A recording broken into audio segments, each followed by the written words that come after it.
Hello दोस्तों, कैसे हो। आई होप कि आप सभी का NICL AO का प्रीलिम्स का एग्ज़ाम बहुत अच्छा गया होगा।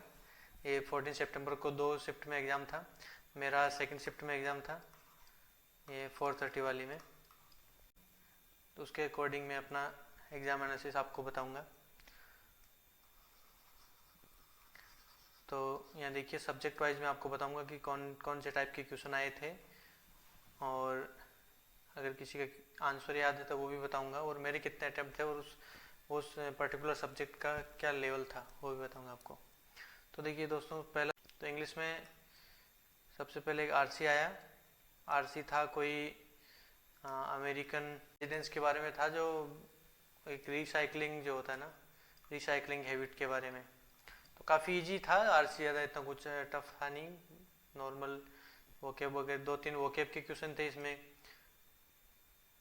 2 सिनोनिम के क्वेश्चन थे, एक फिलर का था, फिर इन द ब्लैंक का था, और बाकी भी नॉर्मल 8 to 9 क्वेश्चन थे। सब इजीली डुएबल थे, सब कुछ भी आरसी में कुछ नहीं था, बहुत इजी था।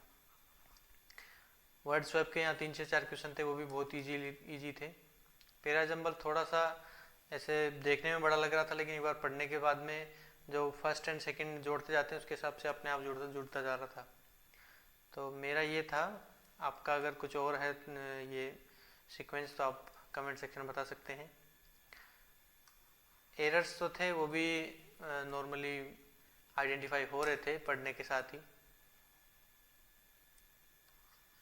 3 से 4 फिलर के क्वेश्चन थे। वर्ड यूज, 2 वर्ड यूज भी आए, रिमेन और सोल। इसमें 3-3 अलग अलग सेंटेंस थे, जिसमें सोल का रिमेन का यूज था। उसमें बताना था कि इसमें कौन सा वर्ड का सही यूज हो रहा है। तो इसका मुझे जो लेवल लगा, मुझे इजी, इसका इंग्लिश का इजी लेवल लगा। इंग्लिश में सारे क्वेश्चन इजीली डुएबल थे, जिसकी मैं जो हमेशा से आपको बोलता हूँ कि जिसकी रीडिंग बहुत अच्छी है उसके लिए बहुत इजी पेपर था ये इंग्लिश का, क्योंकि सेंटेंस को पढ़ने के साथ समझ में आ रहा था कि इसमें फिलर में क्या आएगा या वर्ड स्वैप में क्या आएगा। हाँ, और मैंने इसमें 26 अटेम्प्ट किए थे। तो अब देखते हैं दूसरा सेक्शन रीजनिंग का।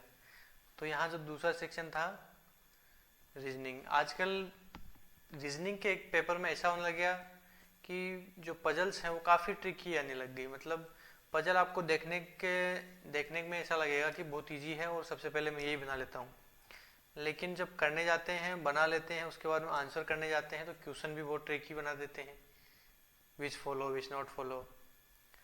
तो इस टाइप से एक पजल था, वो हमने पहले ये सिलॉक्स बना लिए, इनोकुलिटीज बना लिए, ब्लड रिलेशन बना लिया। जैसे पजल में कि एक वो पजल था, वो जो आपको याद भी होगा, वो जो लैंग्वेज वाला था, उसमें तेलुगु और वो तमिल का जो चक्कर था, उसके चक्कर में उसमें बहुत टाइम भी खराब कर दिया।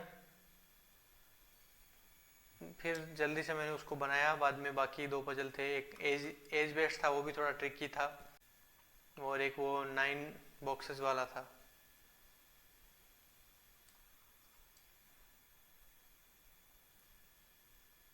बाकी ये सब इजी थे। मिसलेनियस क्वेश्चन भी काफ़ी थे, 4 से 5 क्वेश्चन थे इसका। 1-2 पजल को छोड़ के बाकी सब इजी था। पजल को लेके मान सकते हैं हम कि इजी टू मॉडरेट पेपर था। मेरे इसमें अटेम्प्ट थे, मैंने इसमें 30 अटेम्प्ट किए थे। अब यहाँ बात करते हैं क्वांट सेक्शन की। क्वांट सेक्शन भी थोड़ा मॉडरेट था, हम डुएबल कह सकते हैं, जिसकी कैलकुलेशन अच्छी हो या जिसने प्रैक्टिस काफ़ी अच्छी करी हो तो उसके लिए इतना टफ नहीं था। सिंप्लीफिकेशन अप्रोक्सीमेशन का मुझे एग्जैक्ट याद नहीं है, पर 7 से 8 या 9 क्वेश्चन के अराउंड थे, वो इजीली कैलकुलेशन था, वो प्लस माइनस करके हो रहा था। नंबर सीरीज भी थी। नंबर सीरीज में 1-2 नंबर सीरीज ऐसी थी जो थोड़ी सी पसार रही थी, बाकी सब ऐसे ही स्क्वायर रूट वगैरह थे नॉर्मल।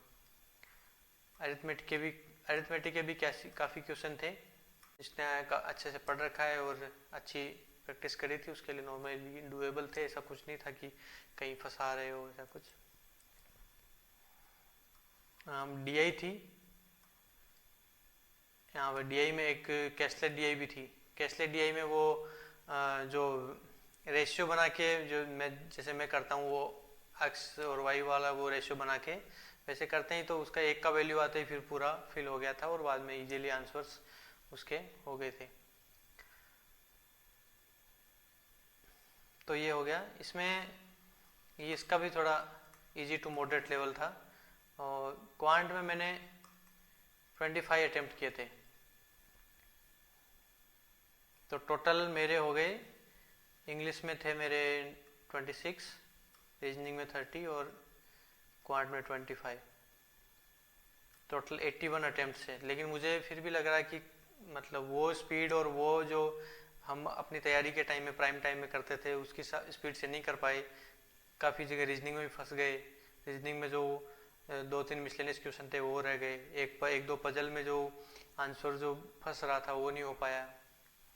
तो ऐसा लग रहा था कि और कर सकते थे, लेकिन मेरे हिसाब से ये अच्छा नहीं है, मेरे अटेम्प्ट्स अच्छे नहीं हैं। दोस्तों बात करते हैं एक्सपेक्टेड कट ऑफ की। तो मैंने जिस हिसाब से मैंने पेपर दिया और मैंने आसपास के लोगों से पूछा भी कि आपका कैसा एग्ज़ाम गया, उसके हिसाब से सबका यही था कि इस बार थोड़ा सा अटेम्प्ट्स काफ़ी गिरे हैं। सबका ऑन एवरेज यही 70 to 80 के बीच में एवरेज अटेम्प्ट्स आ रहे हैं सबके। तो मेरे हिसाब से जो कट ऑफ है वो 75 to 80 के बीच में जा सकती है। तो अगर आपके 75 to 80 के बीच में जर्नलिस्ट में मार्क्स बन रहे हैं अनरिजर्व्ड कैटेगरी में, तो आपको मेंस की तैयारी करनी चाहिए। और मेंस एग्ज़ाम ऑलरेडी 29 अक्टूबर को शेड्यूल्ड है, तो ज़्यादा वक्त है नहीं हमारे पास, 1 महीना और ये भी 15 दिन के आसपास ये रहे हैं। तो आपको तैयारी करनी चाहिए। और रिजल्ट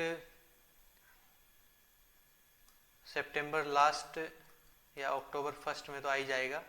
तो रिजल्ट वगैरह का ज़्यादा सोचिए मत, आप मेंस की तैयारी करते रहिए। तो ठीक है दोस्तों, फिलहाल वीडियो में इतना ही।